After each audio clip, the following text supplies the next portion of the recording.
to the island of Rob. I'm still here, I'm still posting for you guys, and hopefully you guys are still enjoying it. Changing the angle up a little bit. This time I don't know whether it'll be any better, mainly because my phone is a little bit quieter than the old one. So let's see how it goes. The thing I'm going to be talking about today is around dieting, but it generally can involve many different facets of general life as well. And that is mental health and well-being while trying to lose weight. And generally in life, a lot of people ask me how I maintain my positive viewpoint on life. And to be honest, I'm not positive all the time, but I'm positive quite a lot of the time. And there are factors that go into that. One of the first factors I'm going to talk about is a really tricky one, which is sleep. Really, you've got to try and get a decent amount of sleep. Now, a decent amount of sleep is different for a lot of different people. Some people are quite happy on 6 hours. Some people need 8. Some people are like some kind of nocturnal bear. Generally mine, I'm fine with 6 hours or so. But it's not always that easy to achieve. I mean, personally myself, I've had issues in the past with night terrors and things like that, which are shit. But you have to just do your best with sleep. There are things that you can try and do to help you sleep, such as meditation. There's disassociating your bedroom with a place that you can't sleep, going through certain routines. I can actually do a separate video on sleep if people want. Just if you want a separate sleep related video, the stuff that I did deal with mine, just smash it in the comments below. I'll sort that out for you. Food. Obviously food has a massive thing to do with your mental well-being. I mean, if you're eating a lot of junk food, you feel really sluggish afterwards. If you're eating nothing but trash, it just generally makes you feel run down. So in terms of eating clean, it actually can make you feel a lot better mentally as well, because you've got that good food going through your system and you feel better because of it, and not just physically, mentally. Hydration. Hydration is so important. It's one that so many people forget, that if you're not hydrated, your body's not going to function properly. You're not going to have enough water to focus mentally, to work out, to do other things. And often as well, hydration has a massive deal to do with your diet as well, because quite often people eat because they feel hungry, but they're not actually hungry, they're just thirsty. Because when you get dehydrated, you get that sensation of hunger. And if you eat, you're not going to feel that, you're just going to kind of keep picking. So if you feel hungry, it's a good practice to actually have a cup of water or something beforehand and just see if it dissipates, which it may. If not, fair enough. But all I can say is hydration is something that you really need to look at and keep an eye on, because it can make a massive difference to you. Exercise.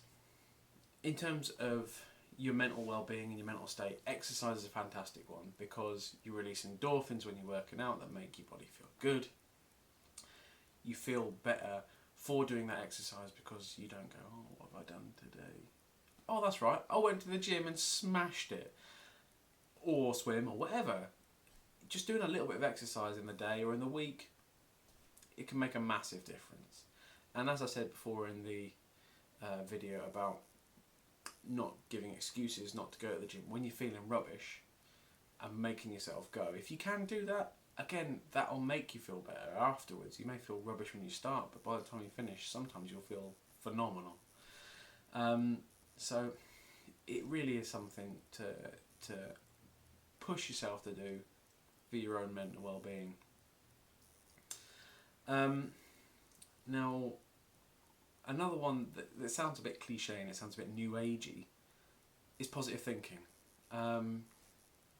Genuinely, if you think positively about the things you're doing, the things you're trying to do, the exercise you're going to do, it'll make you feel so much better. And just having that outlook, rather than, oh God, I haven't done. Just think of I'm going to do, I have done, I'm going to try and do.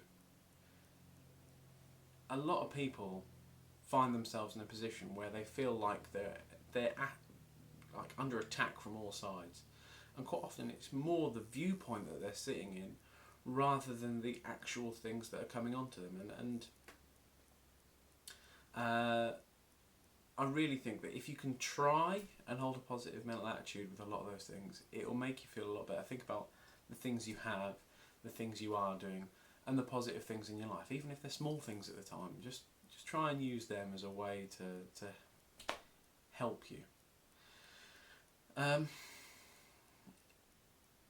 Obviously, one of those things, in terms of the positive mental attitude, the exercise, the water, the food, the sleep, the biggest thing that stacks up to all of those is not giving up.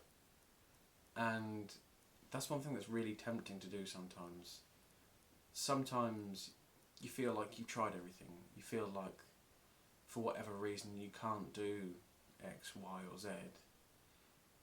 And you become reserved to that fact. Don't. There are so many things and so many ways you can achieve the things that you're trying to do, that you can find a way around the exercise you can't do. Just like I said in my injury video, when I injured myself, I didn't get down about the fact I was injured and just think, oh, I can't do anything. I had a look at my diet, and ultimately that turned out to be a massive positive for me, because that's now carried me over, and now I'm back to training. I've got a better diet. It's done my diet and my body a world of good from something that could have been looked on as being really negative and could have really knocked me for six.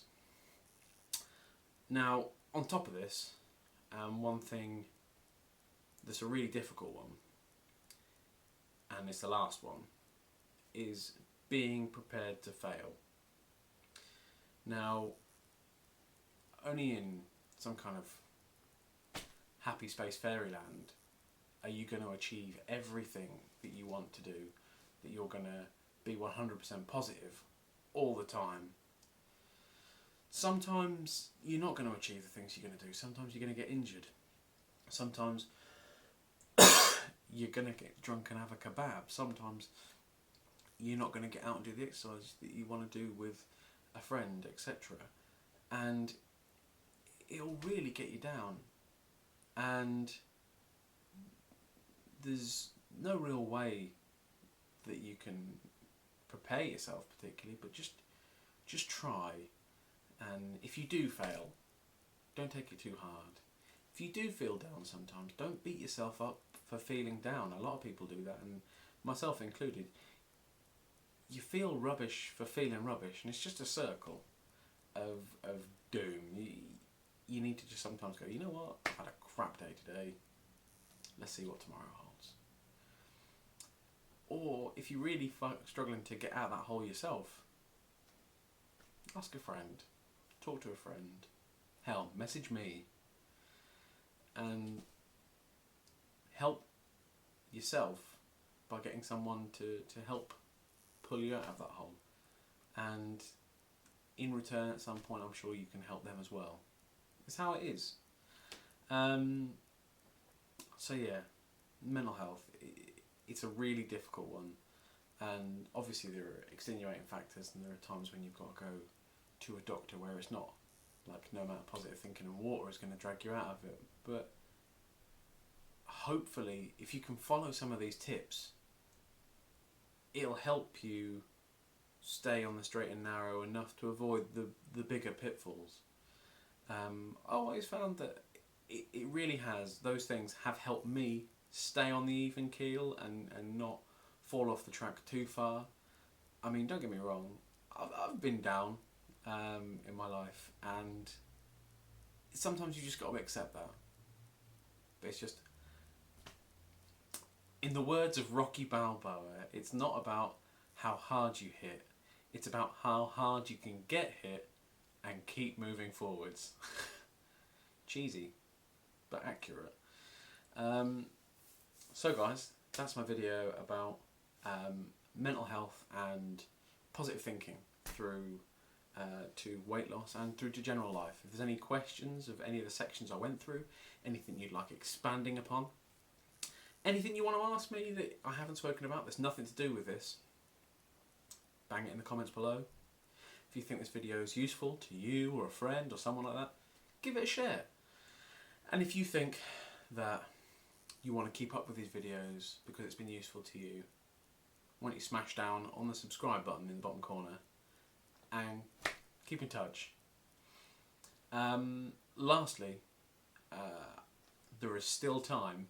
There is 1 week till I do my 5k swim for prostate cancer for Men United. If you want to give, go on to justgiving.com/IOR balls. As I said before, it's a 5k swim. If you want to know about it, check on my video, Charity Up the Balls. And to all those people that have donated already, thank you so much. It genuinely means the world to me. We've already hit our first donation milestone. I'd love to keep seeing how far we can push this and how much money we can raise for charity. It will be phenomenal. And hopefully I'll have some photos, maybe some video. I'm not promising anything, but I'll try on the actual race day. And in the meantime, guys, I hope you are positive, happy, and at least finding some good things out there. And those good things, tell me about them. And in the meantime, be your own island. Hello from the outside. At least I can say that I'm trying.